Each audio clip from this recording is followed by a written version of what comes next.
인사하겠습니다. 당신은 선교적 사람입니다. 당신은 선교적 사람입니다. 당신은 선교적 사람입니다. 아멘. 오늘 그래요. 고마워. 야, 오늘 말씀의 제목은 선교적 교회가 시작되다. 선교적 교회가 시작되다는 제목으로 할 말씀 선포하겠습니다. 예수님은 꿈이 있으셨습니다. 그 꿈은 십자가를 지시는 것이었어요. 예수님께서 이 땅에 계시면서 정말 멋지게 하나님의 아들이셨기 때문에 사역을 멋지게 하셨죠. 사람들의 모든 필요를 채워주시고 특히 질병, 마음의 고통과 또 육신의 질병으로 힘들어하는 사람들을 치료해 주셨습니다. 그리고 하늘 나라의 소망을 전하셨습니다. 그리고 우리 아이들에게 어떻게 하늘 나라를 선포하시고 가르쳤던 것을 보게 돼요. 하지만 하나님의 궁극적인 그 꿈과 비전은 바로 십자가였습니다. 예수님께서 십자가에서 죽어야만이 우리 모두가 살 수 있기 때문에 그렇죠. 그래서 예수님은 영원한 어린 양이 되셔서 우리의 영원한 희생 제물이 되셔서 십자가에서 죽으심으로 우리를 죄와 사망의 이 소나기에서 자유하게 하신 것이죠. 예수님의 또 하나의 꿈이 있었다면 바로 교회입니다. 선교적 교회죠. 예수님이 꿈꾸던 교회가 바로 우리 사도행전에 나오는데 이것을 우리는 사도행전 교회라고 말하고 있습니다. 교회는 예수님의 보혈로 잉태하게 되었고 또한 성령의 인재하심으로 출산하게 되었죠. 그래서 교회의 머리는 예수 그리스도십니다. 왜냐하면 예수님께서 자신의 핏값으로 교회를 사셨기 때문이죠. 예수님께서 교회의 머리가 되시기 때문에 이 교회는 사람이 운영하는 것이 아니라 바로 예수님께서 교회를 운영하고 계신 것입니다. 또한 교회는 성경에 보니까 예수 그리스도의 몸이라고 말씀하시더라고요. 그래서 예수님은 이 교회를 너무너무 소중히 여기시고 귀하게 여기십니다. 또한 우리는 예수님을 믿음을 통해서 그 교회의 일부가 되는 것이죠. 주님의 몸대의 교회의 지체가 됩니다. 우리가 손과 발이 있는 것처럼 우리가 예수 믿는 순간 우리는 예수님과 하나가 되어져서 영원히 동행할 수가 있는 것이죠. 예수님이 꿈은 이루어 주셨어요. 그래서 예수님께서 십자가에 돌아가시면서 마지막 순간에 하신 말씀이 있습니다. 다 이루었도다. I complete. 그러니까 모든 것을 이루었다 말씀하셨습니다. 이 승리의 선포는 바로 예수님께서 이 땅에 또한 주님의 꿈이 하나님의 꿈을 이뤘다는 말씀이죠. 그런데 세상을 향한 그 예수님의 꿈은 지금도 진행 중에 있습니다. 예수님은 모든 사람들, 믿음의 사람들이 선교적 교회를 시작하기를 원하시는 거예요. 예수님께서 승천하시고 하시면서 약속하셨어요. 너희들이 합심해서 기도하면 성령님께서 임재하시겠다고 말씀하셨습니다. 정말 그 약속을 믿고 성령님을 간절히 갈망하면서 기도할 때 실제로 성령님께서 불처럼 모든 성도들 머리에게 임했다고 말하고 있습니다. 이 성령의 불이 오늘 더불어교회의 머리에 임하기를 축원합니다. 그래서 세상에 휘둘리지 않고 우리 마음속에 있는 모든 두려움이 사라지고 우리 마음속에 하늘에 주시는 그런 평강으로 살아가기를 축원합니다. 예루살렘 교회가 초대교회의 시작이라면 이 안디옥, 오늘 말씀에 있는 안디옥 교회는 작은 교회지만 땅끝까지 복음을 전하는 선교적 교회의 시작입니다. 그러면 예수님이 이 꿈꾸셨던 선교적 교회, 이 안디옥 교회 통해서 우리에게 꿈꾸셨던 선교적 교회는 어떤 교회인가? 그리고 우리는 어떻게 하면 선교적 교회로 살아갈 수 있을까? 이 말씀을 통해서 함께 살펴보겠습니다. 있습니다. 선교적 교회는 모든 사람이 성령으로 예배드리는 예배의 공동체라는 걸, 모든 사람들, 즉 다양한 사람들이 모인 것이죠. 예수님이 꿈꾸셨던 이 선교적 교회는 다양한 민족들 그리고 신분, 나이를 초월해서 모여서 예수님께 예배드렸던 그런 공동체입니다. 그럼에도 불구하고 이 다양함에도 불구하고 이들은 하나가 될 수가 있었어요. 우리 1절 말씀입니다. 함께 있습니다. 안디옥 교회에 예언자들과 교사들과 있었는데 그들은 바나바와 니게로 가는 시므온과 구네 사람 루기오와 분부왕 헤롯과 더부서로서부터 함께 사람 만행과 사위였다. 아멘. 그러니까 안디옥 교회 안에 영적인 지도자들이 있었죠. 그리고 그들이 하나님 말씀을 대언했고 복음을 전하였습니다. 그들 모두가 영적 리더였죠. 근데 사람들이 여기 나온 다 리더들인데 출생지가 다 다릅니다. 바나바는 여러분 아신 것처럼 키브루 출신이었고 레위 사람이었죠. 그래서 이 바나바는 성령의 은혜와 성령의 충만을 받고 어떻게 보면 모든 사람들에게 존경받는 성품이 좋았던 그런 사람이었습니다. 여기 보니까 시므로라는 사람이 있어요. 시므로는 니게르죠. 니게르라는 것은 여기서는 검은이라는 뜻이거든요. 니게르. 그래서 이분은 아프리카 출신의 흑인이었다는 것을 우리가 짐작할 수가 있습니다. 그리고 구레네 사람 루기오는 이 구레네라는 것은 북아프리카에 있던 지역이거든요. 그러니까 이분도 북아프리카에서 왔던 디아스포라 유대인이라는 것을 알 수가 있고, 마나엔이라는 사람이 있어요. 그때 보면 분부왕 헤롯과 어릴 적부터 자랐던 마나엔. 이 사람은 그러니까 그 헤롯 안티파스 왕이거든요. 분부왕 이 헤롯이라는 것은 헤롯 대왕이 아니라, 그러니까 그 사람과 어릴 적부터 함께 자랐던 친밀한 친구였던 것이죠. 그러니까 마나엔은 귀족이었고 상당히 정치인들과 함께 살았던 어떤 상류층이라는 것을 볼 수가 있습니다. 이런 다양한 사람들이 뭐라는 거예요? 지금 안디옥 교회의 영적 지도자였고 함께 이렇게 선교석 사역을 했다는 것이죠. 그 마지막에 사울이 있잖아요. 여러분 다 아시는 것처럼 사울은 바울이죠. 이 사울은 히브리식 언어이고 이름이고, 바울은 헬라식 이름입니다. 그는 길리기아의 다소에서 출생했고 아주 부자였고, 그리고 바리새파 사람이었습니다. 그리고 아주 똑똑해서 가말리 앞에서 공부했던 사람이죠. 그러니까 안디옥 교회의 구성을 보면 어떤 인종도 다르고 학벌도 다르고 그리고 연령도 달랐어요. 그럼에도 불구하고 이 사람들은 다른 생각이 아니라 한 마음과 한 뜻으로 선교적인 교회를 이루고 갔어요. 그것은 바로 그들이 함께 예배드렸기 때문에 그래요. 그냥 예배가 아니라 성령과 믿음으로 예배하고 기도할 때에 그들 모두가 하나님의 음성, 성령의 음성을 들었기 때문에 하나가 될 수가 있습니다. 우리가 오늘 이 시간 성령의 음성을 들으면 인종이나 신분이나 연령에 상관없이 우리는 예수 그리스도와 한 몸이 되고 하나가 되는 그런 영적 경험을 하게 될 것입니다. 우리 2절 말씀입니다. 있습니다. 그들이 주님께 예배하며 금식하고 있을 때에 성령이 그들에게 말씀하셨다. 아멘. 그들이 뭐하고 계셨다고죠? 바로 예배하고 금식으로 기도할 때 성령이 그들에게 말씀하셨다고 하고 있어요. 우리의 생각도 다르고 오늘 이 시간 모습도 다르잖아요. 그리고 우리의 다양한 생각이 있음에도 불구하고 우리가 하나 될 수 있는 것은 바로 우리가 성령과 믿음으로 기도할 때 우리는 하나가 될 수 있습니다. 왜냐하면 성령께서 우리에게 말씀하세요. 똑같은 말씀을 하거든요. 그럼 우리는 예수님 그리스도와 한 몸이 되어 통일되는 것이죠. 우리 교회에 참 독특한 점이 있어요. 우리 교회 좀 작잖아요. 그렇지만 감사한 거는 좀 다양한 인종이 있다는 거예요. 오늘 험프리가 안 왔지만 험프리는 흑인이잖아요. 인종이 다르잖아요. 스페인에서 온 룻도 있고, 필리핀에서 온 젠세 제국도 있고, 중국에서 온 사람도 있고, 이 국적이 다 달라요. 우리가 좀 얼굴이 비슷하다고 이게 우리 생각하는 방식과 생활하는 스타일이 똑같다고 생각하면 큰일 납니다. 똑같은 말을 해도 왜냐면 그 배경이 다르기 때문에 그렇죠.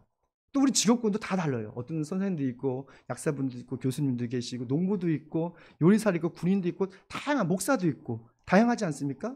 그리고 또 오늘 유학 안 왔지만 우리 준우부터 87세, 86세 대신 우리 장로님까지 나이가 엄청 넓어요. 스펙트럼이 엄청 넓어요. 하지만 우리가 이질감을 느끼십니까? 전 이질감을 안 느껴요. 하나됨을 느끼잖아요. 뭐 할 때? 성령께서 우리와 함께 하실 때, 성령께서 말씀하는 것을 들을 때 우리는 한 가족이 되는 거예요. 예수님께서 육신의 가족보다 하나님의 말씀을 듣고 공감하는 사람이 나의 가족이라고 말씀하셨어요. 무슨 말씀이냐면 우리가 성령과 믿음으로 예배드릴 때 우리가 진정한 어떤 그 은혜를 나눌 때에 우리가 한 가족이 된다는 거예요. 한 몸이 된다는 거예요. 우리 오늘 이 시간 예수 그리스도에서 한 몸이 되길 축원합니다. 우리 함께 은혜 받고 함께 성령의 은혜를 음성을 들으면 어떤 가족보다 우리 어머니 아버지 친엄마 아빠보다도 더 우리는 친밀한 관계가 될 걸 믿습니다. 이것이 바로 예배의 능력이에요. 우리가 성령과 믿음으로 찬양하고 열심히 찬양하고 기도할 때 예배드릴 때 성령께서 우리에게 말씀하는 거예요. 내가 너를 사랑한다. 너는 나의 가족이라 말씀하시는 거예요. 제가 요즘 앞에서 찬양하는데 여러분을 보면서 얼마나 은혜를 받는지 몰라요. 손뼉 칠 때는 열심히 치시고 또한 잔잔한 찬양할 때는 그 잔잔한 음악에 찬양에 집중해서 은혜 받는 모습을 보면서 얼마나 감동이 되는지 몰라요. 근데 가끔은 딴짓 하시는 분들 계시죠. 그럼 그분 보면 좀 실망스러워요.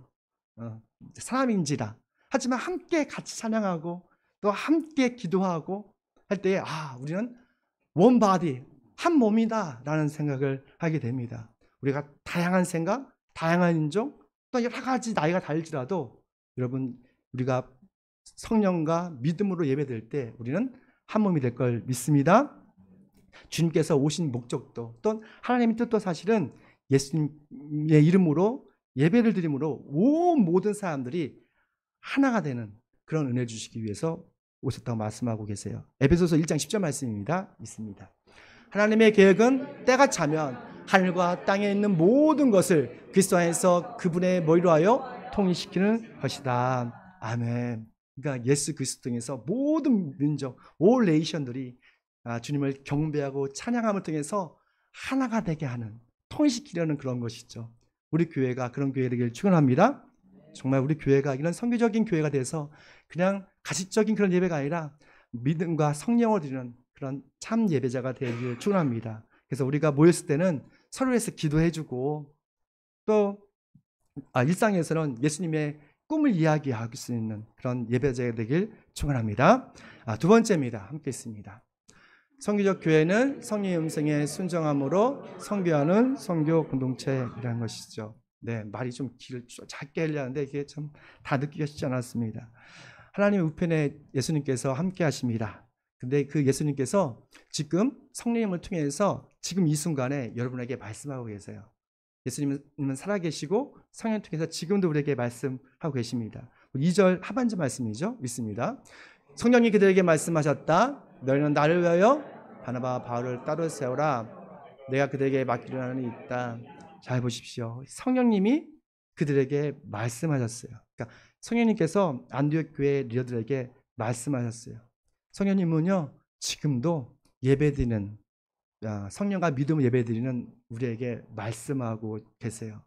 때로는 우리를 위로할 수도 있고 때로는 우리의 잘못을 책망할 수도 있습니다. 항상 좋은 소리만 하는 것이 아니에요. 그러나 분명한 사실은 예수님께서는 성령을 통해서 우리에게 말씀하신다는 거예요.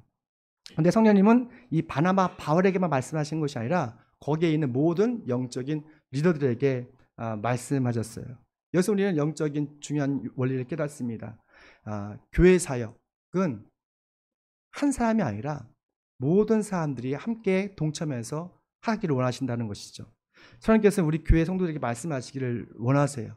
정말 저뿐만 아니라 우리 모두에게 같은 주님의 음성을 들려주시길 축원합니다. 우리가 오늘 이 시간 영적 오감이 활짝 열려지면 우리를 향하신 하나님의 선명한 음성을 들을 수 있어요. 그리고 그 말씀에 순종할 때 우리는 일상에서 예수님처럼 성교적 삶을 살 수가 있습니다. 성령님께서 안디옥 교회에 대해 하신 말씀은 사실은 그 안디옥 교인들에게는 충격적인 말씀이었어요. 무슨 말씀 보니까 바울과 바나바를 따로 세우라는 거잖아요. 무슨 말이냐면 바나바와 바울을 선교사로 파송하라는 거예요. 이건 쉽지 않은 이야기예요. 그 안디옥 교회를 세운 사람은 누구냐면 바로 바울과 바나바였거든요. 안디옥 교인들은 그 바나바 바울을 너무 존경했어요. 너무 사랑했어요. 근데 그걸 다 포기하고 어떻게 보면 이분이 순교할 수 있는 곳에 파송한다? 그것은 쉽지 않은 일이에요. 그래서 안디옥 교회는 금식하면서 이게 진짜 성령의 음성인지 아닌지를 확인하기 위해서 기도합니다. 우리 3절 말씀입니다. 그래서 그들은 금식하고 기도한 뒤에 예루살렘에 안수하여 떠나더라. 여러분 금식한 적 있으십니까? 일반적으로 금식할 때 우리 중요한 문제 놓고 기도할 때 금식하잖아요. 저도 젊었을 때는 민족과 나를 위해서 금식하고 지금도 제 주변의 사모님들은 민족과 나를 위해서 금식하며 기도하는 분이 계시더라고요. 우리는 누굴 비난하고 비판하는 걸 잘하죠. 근데 진짜 애국자들은 민족과 나를 위해서 금식하더라고 기도하시더라고요. 난 그분 되게 존경해요. 여하튼 이 안디옥 교인들도 금식했어요. 너무 싫거든요. 이게 하나님의 음성 같지가 않아요. 자신의 생각과 다르니까. 내가 존경하는 그 사람 바나바 바울을 보내야 된다고? 그러니까 이해가 안 되는 거예요. 하지만 성령의 음성을 듣고 정말로 바나바 바울을 보낸 것이죠. 우리가 선교적 교회는 우리가 가장 사랑하는 것, 좋아하는 것을 포기하고 내려놓을 때 시작할 수가 있습니다. 우리가 가장 좋아하고 사랑하는 사람 내려놓아야 예수님처럼 선교적 삶을 시작할 수가 있는 거예요. 100년 전에 우리나라에 오신 대부분의 선교사님들은 그랬어요. 사진을 보여주시면, 제가 요즘 아펜젤러 기념관을 방문하기 위해서 제가 살짝 거기를 갔다 왔어요. 그리고 그곳에 가서 사진을 좀 찍어 왔는데, 왼쪽에 있는 여자분입니다. 그 이분은 이때가 언제면 1880년대예요. 1880년대를 생각하시고 들으셨으면 좋겠습니다. 근데 이 대부분의 선교사님이 영성도, 인성도, 실력, 스펙도 엄청났어요. 그거 보면서 감동했어요. 그 중에서 로젠타 쉐우드 홀이라는 분이 계십니다. 여자분이세요. 여성 의사님이세요. 의사 선교사였어요. 1889년도에 선교사가 되기 위해서 펜실베니아의 여성 의과대학에 입학을 합니다. 그러니까 선교사가 복음을 전하기 위해서 열심히 공부해서 의대를 간 거예요. 한국 사회는 좀 그렇지 모든 사람은 그렇지 않지만, 그래도 많은 돈과 명예와 어떤 인기를 얻기 위해서 사실 열심히 공부하고 의사가 되는 경우가 좀 많잖아요, 요즘 우리나라에서는. 근데 그 당시에는 복음을 증거하기 위해서, 그래서 그분이 의사 면허증을 따고 선교사가 돼서 1890년대에 한국에 옵니다. 근데 이거 오는 길 동안에 한 달이 걸린대, 배를 타고 오면. 그 오면서 많은 선교사들이 순교하시고 풍토병으로 돌아가셨다 하더라고요. 근데 이 선교사님은 그나마 한국에 오셔서 복음을 전하기 시작했습니다. 사실 그 당시 미국에 비교하면 우리나라는 정말로 아무것도 없는 미개한 나라잖아요. 그 당시는 비행기도 있었고, 미국에서는 엄청 발전했는데, 그리고 상위 1%이잖아요. 의대 나오고 그 대학 나왔다는 것은. 근데 한국에 와서 정말 이 루젠타 선교사님은 복음을 열심히 전하고 병원도 세워서 열심히 치료했습니다. 그래서 한국에서 윌리엄 제임스 호이라는 분과 최초로 이 한국에서 서양식 결혼식을 했대요. 우리 청년도 결혼식 하겠는데, 우리나라의 서양식 그 결혼식이 처음으로 하셨던 분이 이분이라고 하더라고요. 루젠타. 그래서 열심히 전하는데, 사랑하는 그 남편 윌리엄스가 4년 만에 그 풍토병으로 사망을 해요. 그분도 의사였거든요. 복음을 전한 게 중국 갔다 한국으로 오셨는데, 그 당시 로젠타는 아들과 딸이 있었는데, 그 한국에 있는 한 여성을 고아했는데, 박에스터라는 분이 계십니다. 그 박에스터라는 분을 데리고, 그 남편과 데리고 미국에 데려갔어요. 그리고 그 박에스터를 의과대학에 보내고 의사가 되게 합니다. 그 전에 이분은 다시 와서 또 복음을 증거하고 병원을 하다가 너무 과로했는데, 그 4살 된 딸이, 에스더라는 딸이 또 사망을 해요. 그때 충격을 엄청 많이 받으셨던 것 같아요. 풍토병으로 사망을 하죠, 어린 딸이. 그래서 큰 상실감이 있었는데, 그 박에스더라는 분이 의사면을, 한국 사람인데 최초의 여성 의사예요. 의사를 받고 한국에 오신 거예요. 그 가운데 있는 분이죠. 그분과 함께 또 많은 여성들을 치료했습니다. 그래서 평양에서 광해 여원을 중궁하고 많은 여성들을 치료하다가, 이분도, 그 박에스더라는 분도 10년 만에 폐결핵으로 사망을 해요. 그러니까 주위에 사랑했던 사람들이 한 사람 한 사람 이렇게 떠나는 거예요. 노현사 선교사는 자신의 그 전 재산을 털어가지고 그 인천 기독병원 세우고, 또 한 가지 여자 의과 대학을 준비하고 있었대요. 이게 뭐냐면, 고려대 의대가 있습니까? 그러니까 고려대 의대의 전신이 된다고 하더라고요. 그러니까 여자 의과 대학을 설립을 준비하다가 이분이 이루지 못하고 1951년에 사망해서 지금은 양화진 묘역에 묻혀 있다고 합니다. 그래서 이 과정을 보면서, 와, 참 어떻게 이렇게 사랑하는 사람 떠나보내고 또 가장 좋은 곳으로 주님께 드릴 수 있을까? 좀 저에게는 그런 미국 선교사님들, 또 영국 선교사님들, 또 호주 선교사님께 저 감사드리는 것, 감사드릴 수밖에 없는 것을 보게 돼요. 항상 감사한 마음이 있어요. 사실 우리나라가 그 의료 그 시스템이 세계에서 최고래요. 빠르기도 하고 정말로 잘 싸기도 하고 해서 정말 치료가 잘 받는다고 하더라고요. 근데 이 모든 것들이 바로 어떻게 보면 이 초대교회에 많은 의료 선교사들이 한국에 와서 헌신하고 희생했다는 것을 보게 됩니다. 우리가 성지순례 가는 것은 이런 흔적들을 조금 기억하기 위해서예요. 사실은 악한 마귀는 이런 흔적들을 다 지우거든요. 그냥 우리나라가 열심히 잘해서 근면성이 있어서 라고 생각하는데, 사실 그 뒷배경에 보면 정말 이름도 없이 빛도 없이 정말 자신의 모든 것을 다 헌신했던 의료 선교사님들을 위해서 우리나라가 발전을 한 거거든요. 좀 이런 선교사들의 흔적을 우리가 기억하고 감사하기를 축원합니다. 그래서 우리도 정말 선교적 교회로서 우리가 가장 사랑하고 좋아하는 것을 포기할 때에 그리스도의 흔적을 남기는 그런 선교사가 될 것을 믿습니다. 그 밑에는 사진 가장 왼쪽에서 밑에는 인천 기독교 병원이고요. 위는 그 평양 광해여원이라고 하더라고요. 네. 넘기십시오. 마지막 세 번째 있습니다.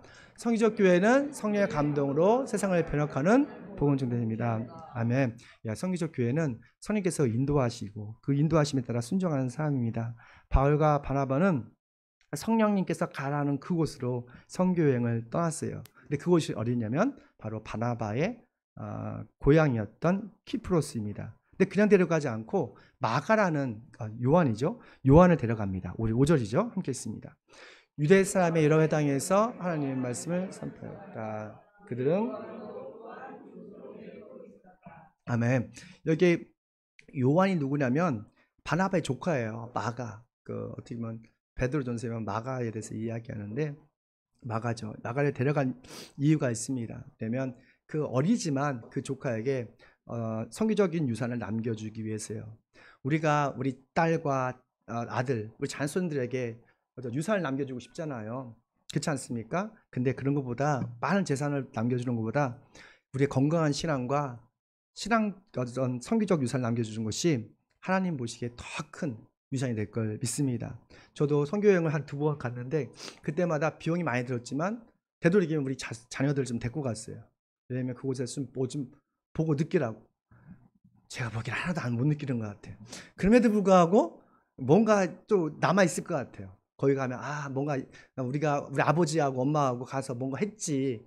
뭔가 사람들하고 복음을 전했지. 또 어려운 사람 함께 도왔지. 작은 교회 가서 찬양을 했지. 그런 기억이 남을 것 같아요. 그래서 되도록이면 우리가 여행 가고 좋은 데 가는 거 나쁘지 않습니다. 그런데 우리 자녀들 데리고 어디 가는 건 선교지에 가서 함께 선교하고 섬길 수 있으면 그런 게 갔으면 좋겠어요. 바나바도 그걸 알았던 것 같아요. 그래서 바나바도 마가를 데리고 그 어려운 선교지를 갔던 것이죠. 이런 영적인 유산이 남겨질 때 정말 우리 자녀들이 건강한 신앙을 가지고 또한 우리 다음 세대들이 또 이 나라 민족을 이끌어갈 걸 믿습니다. 제가 감사한 건 요즘 개인적으로 복을 받았어요. 그러니까 ILP라고 I Love Past라는 그런 기관이 있는데 저도 우리 권사님 장로님처럼 미국 가요 진짜. 9월 18일 날 가서 16일인가 그래서 9월 26일 날 옵니다. 한 8박 9일 정도 되는데요. 그때 그 작은 교회 30명 목사님들이 가게 됐어요.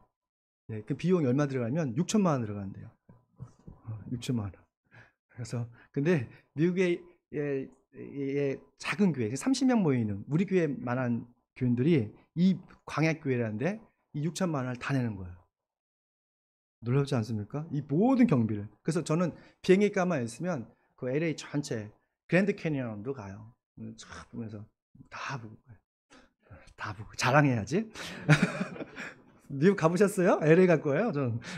근데 그 작은 교회에서 정말 어떻게 그렇게 하는지 모르겠어요. 근데 그 작은 교회 그 헌신을 통해서 성령의 감동을 받은 사람들이 또 같이 연합을 해서 또 그렇게 후원하게 되고 지금 1, 2년 된 게 아니라 10몇 년 동안 이 사역을 하는 거예요. 매년 30명째. 그리고 큰 교회 아니야. 그 미국 조건이 있어요. 미국 한 번도 가보지 못한 목사들. 네, 그리고 작은 교회 목사들. 그 사람들만 섬기는 거예요. 예? 그래. 근데 우리가 받는 것도 좋지만 좀 우리가 좀 사이즈가 좀 더 커져서 좀 우리가 후원했으면 좋겠다는 생각이 들어요. 여튼 성령의 감동을 받아서 그 일을 했대요. 그 목사님이. 그러니까 1년 예산을 다 쏟아붓는 거예요. 목사님들을 섬기는데. 근데 그 목사님 자녀가 또 성령의 감동을 받았어요. 미국에서 아무것도 없는데 뭐 음식을 서베 같은 그런 음식을 만드는 곳에 취업했는데 사장이 이 딸을 너무 잘 본 거예요. 그래서 너도 한번 이거 네가 해보라 했대요. 근데 진짜 그 일을 했는데 대박이 난 거예요. 엄청 돈을 많이 벌게 됐어요. 미국에서 체인점도 막 20개씩 되고. 그래서 얘도 여자 청년도 나도 그러면 목사님 자녀들, 작은 교회 목사님 자녀들을 그 여행을 보내겠다. 그래가지고 15명씩 해서 그 모든, 그것도 한 6천만 원 드는데 그 비용을 그 한 청년이 다 지불하는 거예요. 놀랍지 않습니까? 이 성령의 감동을 받으면 이런 역사가 있는 거예요.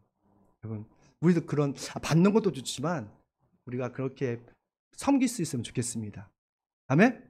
네, 우리가 보니까 성령의 감동이 필요한 것 같아요. 그러니까 사람을 변화시키고 세상을 변화시키는 것은 성령의 감동이에요. 여러분, 성령의 감동을 받으시기를 축원합니다. 성령의 감동을 받으면 나뿐만 아니라 주변 사람이 다 변하더라고요. 12절 말씀이에요. 읽습니다.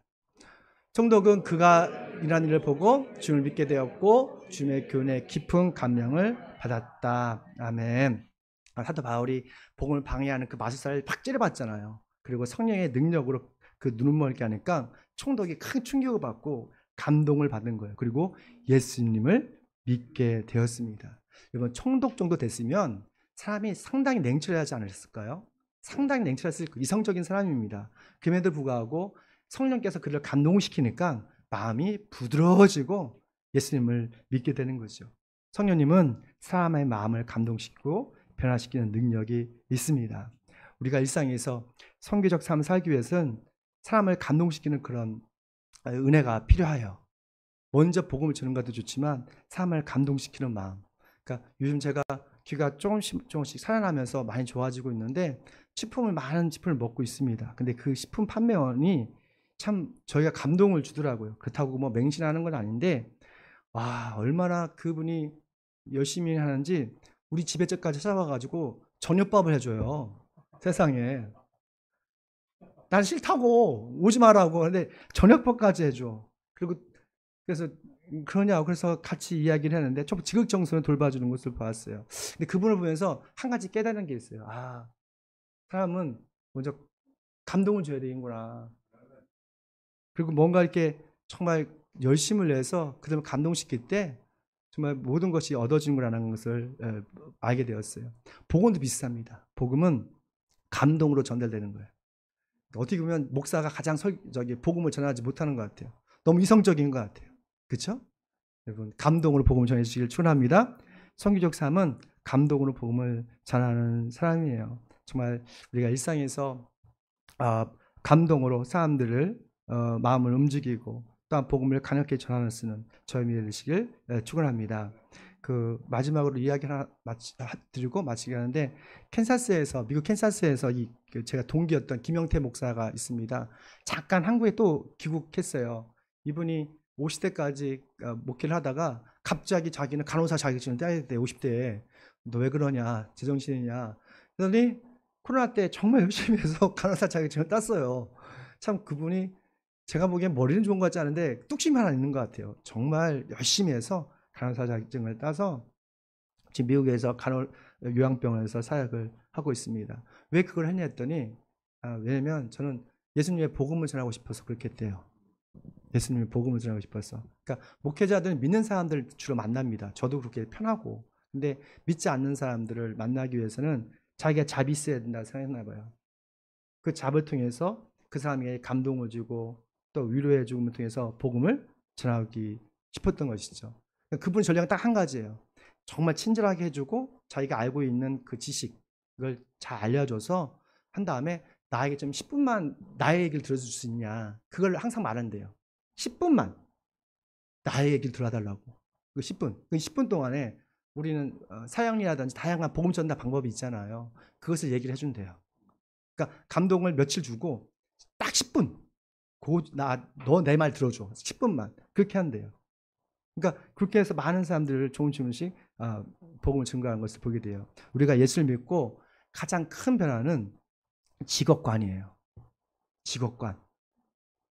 대부분의 사람들은 직업을 돈벌이나 밥벌이를 생각하지만 예수 믿는 사람들은 그것을 vocation, 소명으로 생각하는 거예요.